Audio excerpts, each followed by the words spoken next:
العشق والموال. الديوان ده صدر في 2009. القصيدة ديت كان في استفزازات وحاجات قبل حرب أكتوبر من اليهود. يعني كان القصيدة اسمها شكيد وال250 شهيد. القصيدة ديت علشان كانوا في التلفزيون الإسرائيلي بيجيبوا الأسرى المصريين وهم بيدفنوهم باللودر في الحفر، يدفنوهم باللودر. يمكن شكيد وال250 شهيد. بقول معرفش ازاي الدم اتجمد في عروقنا وبقينا قاعدين نتفرج وقلوبنا بتتقطع على ادوار على الخونة بتتوزع. شايفين على شاشة التلفزيون ازاي في شكيد البلدوزر بيشيل ويحط ويرزع ارواح شهدائنا في لحظات بتودع. انا واحد من الناس حسيت الدم بيغلي، اتخيلت اللي انا شايفه حصل لي فبقيت زي المجنون. طب اكسر شاشة التلفزيون الناس هتقول مجنون. فتوضيت ووقفت اصلي، خلصت صلاتي وقعدت في غاية الضيق واستعجبت. طب هعمل ايه؟ لا ينفع امسك شومة ولا ينفع امسك سكين، وان كنت في لحظة اتهورت طب هضرب مين؟ وادينا قاعدين نتفرج في مشاهد والابطال واحد ورا واحد يسقط على الارض ويتشاهد. وسنينها عدت واتطمست كل الاحداث، لا لقينا الواحد قبر ولا حتى الواحد شاهد. ما فضلش الا حكايه الاسرى وشكيد. سيبك من اللي استشهد، مش ممكن لكنه مؤكد راح يبقى ابويا وابوك، اخويا واخوك، خالك او عمك، يا عم بلاش او واحد من دمك. اتخيل نفسك في لحظه مكانك واقع في الاسر وخدوك لمعسكر عتليك واتسويت من الضرب وبقيت عن كل العالم معزول من غير سترة افرول، عمال تتشاط بالجزم وايديك على راسك.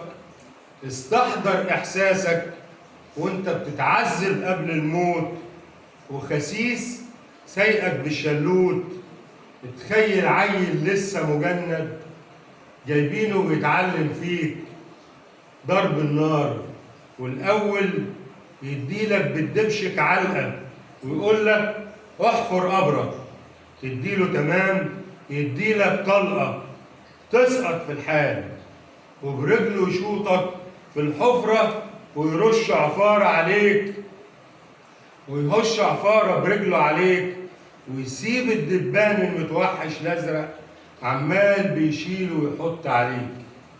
يا اخوانا دول خسسه وشويه جبنه، لا ضمير ولا دين ولا مله ولا حتى مروه، وعشان افعالهم كان لازم ناخد اراضينا في 73 بالقوه. يا عم استرجع ويايا اخلاق الجند المصري في اكتوبر. كنا بنرد النار بالنار، لا قتلنا شيوخ ولا اسرى ولا اطفال ولا خربنا ولا قمنا بتقطيع الاشجار واخدنا الاسرى وعساف. احسننا معاملتهم، لا الرعب مسكهم ولا واحد خاف. انا نفسي العالم يسالهم ويقولوا الحق.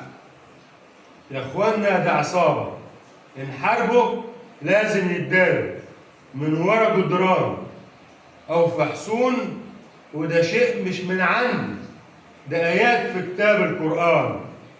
يا اخوانا دول ناس مطاريد ملهاش مله، اليهوديه بتتبرأ منهم، لا الا ليهم ولا ذمه، لا بيحترموا عهود ولا مواثيق ولا حتى الشرعيه الدوليه.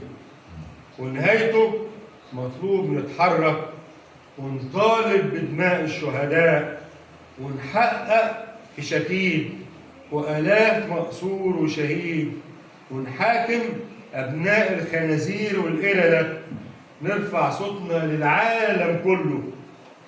يمكن مخلوق ينصفنا، ينولول ونعيط على دم غلابة، ونجيب ندابة نقفل صفحات الكراس، ونموت فينا الإحساس، نسمع ونشوف، نسكت، نستورد مناديل من العالم، ونعيط ونبطل نتكلم ونبطل نتكلم.